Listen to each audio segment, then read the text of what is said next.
क्या आपने कभी 4 पैरों वाली लड़की देखी है? आईपीएल का सबसे बदकिस्मत खिलाड़ी कौन है? क्या आपने कभी 1 लाख रुपए का नोट देखा है? हिटलर और सद्दाम हुसैन में एक बहुत ही इंटरेस्टिंग कॉमन बात है, वो क्या है? ऐसे इंटरेस्टिंग फैक्ट्स और किस्से कहानियों को जानने के लिए, सुनने के लिए देखते रहिए वीडियो लास्ट तक। चैनल सब्सक्राइब नहीं किया तो कर लो। फैक्ट नंबर 10, हिटलर और सद्दाम में एक जो इंटरेस्टिंग बात है वो ये है कि जब दोनों के दोनों पकड़े गए थे अपनी मौत के दौरान, तो वो बंकर के अंदर पकड़े गए थे। लेकिन जो असली इंटरेस्टिंग बात है वो इसके बाद शुरू होती है। क्या आपको पता है कि जिस लेडी ने हिटलर का बंकर बनाया था, उसी के पोते ने सद्दाम हुसैन का बंकर बनाया था? है ना इंटरेस्टिंग। फैक्ट नंबर 9, ये फैक्ट आपको बताएगा कि इंडियन आर्मी कितनी मॉरली राइट आर्मी है। बात है 1972 की वॉर की। पाकिस्तान के एक मेजर थे मोहम्मद शबीर खान। तब इंडियन आर्मी से लड़ते लड़ते उनकी जान चली गई थी कश्मीर के अंदर। उसके बाद इंडियन आर्मी ने बाकायदा इज्जत के साथ उनकी एक कब्र बनाई, जो कि आज तक बहुत सम्मान के साथ रखी जाती है। अभी कुछ दिन पहले वो कब्र टूट चुकी थी, लेकिन इंडियन आर्मी ने उस कब्र को दोबारा से रेनोवेट किया, दोबारा से नया बनवाया। इंडियन आर्मी मानती है कि चाहे सोल्जर किसी भी देश का हो, उसकी इज्जत,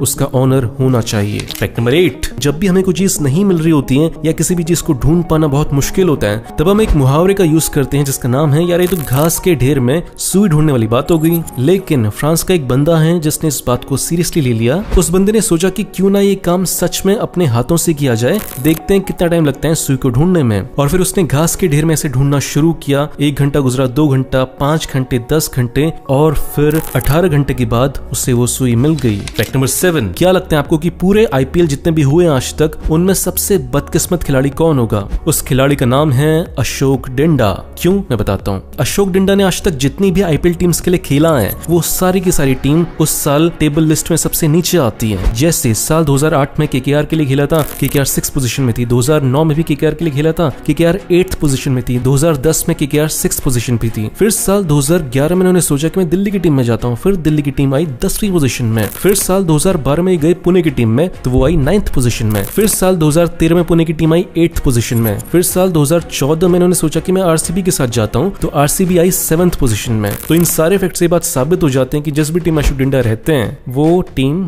लिस्ट में नीचे आती है। अब ये फैक्ट कोई भी आईपीएल टीम का ओनर ना देख ले गलती से भी, क्योंकि अगर उसने देख लिया तो अगले सीजन में अशोक डिंडा का सिलेक्ट हो पाना बहुत मुश्किल हो जाएगा। फैक्ट नंबर 6, अगर मैं आपसे कहूं कि आपकी एज 10 साल की है, तो क्या आप विश्वास करोगे? लेकिन ये फैक्ट बिल्कुल सही है। चाहे आपकी एज कितनी भी हो, लेकिन आपकी बॉडी की एज 10 साल से ज्यादा नहीं है। मैं एक्सप्लेन करता हूँ कि मैं क्या बोल रहा हूँ। देखो, आपकी बॉडी बनी है सेल्स से, और सेल्स हमेशा चेंज होते रहते हैं। नए सेल्स पैदा होते रहते हैं, पुराने सेल्स मरते रहते हैं। ऐसा करके जो आपकी स्किन का सबसे बाहर वाला हिस्सा होता है, वो हर 4 हफ्ते में चेंज होते रहता है। और आपके जो खून में रेड ब्लड सेल्स हैं, वो हर 4 महीने में चेंज होते रहते हैं। और आपकी जो बॉडी में हड्डियां हैं, वो हर 10 साल में पूरी की पूरी चेंज हो जाती हैं। मतलब कि आपकी बॉडी हर 10 साल में एक नई बॉडी होती है। फैक्ट नंबर 5, ये तो आपको पता होगा कि जापान में अर्थक्वेक कितने कॉमन है। वहां पे हर कुछ सालों में अर्थक्वेक आता है, जिसकी वजह से वो देश ढह जाता है। और इसी बात का सोल्यूशन निकालने के लिए जापान में अब अलग तरह की बिल्डिंग्स बनाई जाने लगी हैं। नॉर्मल बिल्डिंग्स में क्या होता है कि वो ऐसी बिल्डिंग होती हैं जो कि इंडिया में होती हैं, जो अगर शेकिंग हुई ज्यादा तो गिर जाएगी। लेकिन जापान के लोग राइट साइड वाली बिल्डिंग्स बनाते हैं, जिसमें स्प्रिंग लगी होती है अंदर से, ताकि वो अर्थक्वेक को झेल सके और नीचे ना गिरे। फैक्ट नंबर 4, ये फैक्ट बहुत ही सेंसिटिव टॉपिक है। आपने बहुत बार व्हाट्सएप में, फेसबुक में ये पढ़ा होगा कि भारत में एक मुस्लिम रेजिमेंट होती थी 1965 से पहले, लेकिन जब वॉर हुई 1965 में इंडिया पाकिस्तान की,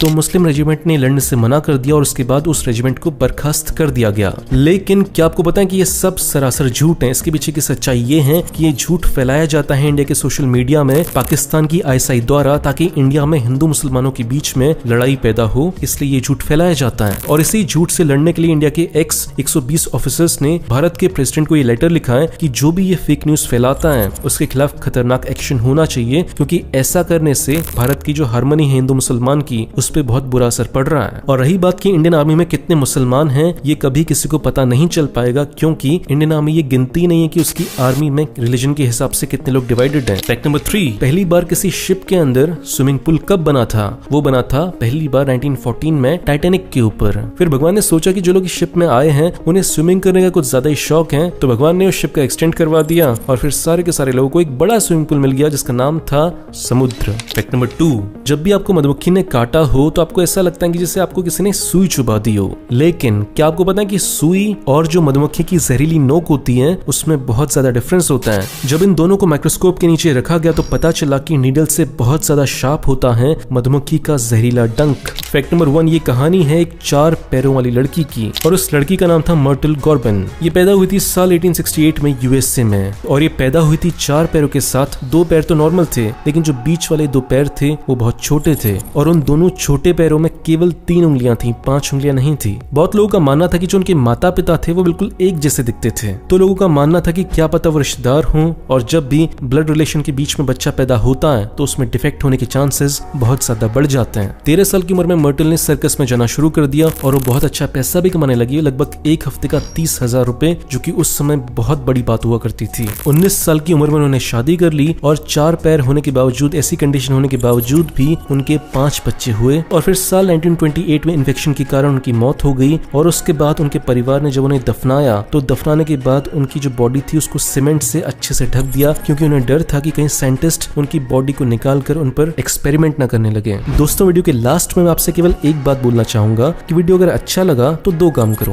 पहला तो इसे लाइक करो, दूसरा इस वीडियो को अपने दोस्तों के साथ शेयर करो ताकि उनको भी पता चल सके कि आप कितनी इंटरेस्टिंग चीजें देखते हो। बाकी ऐसा करने से जो मेरे चैनल को सपोर्ट मिलेगा उसके लिए थैंक यू। मिलते हैं अगले वीडियो में, बाय।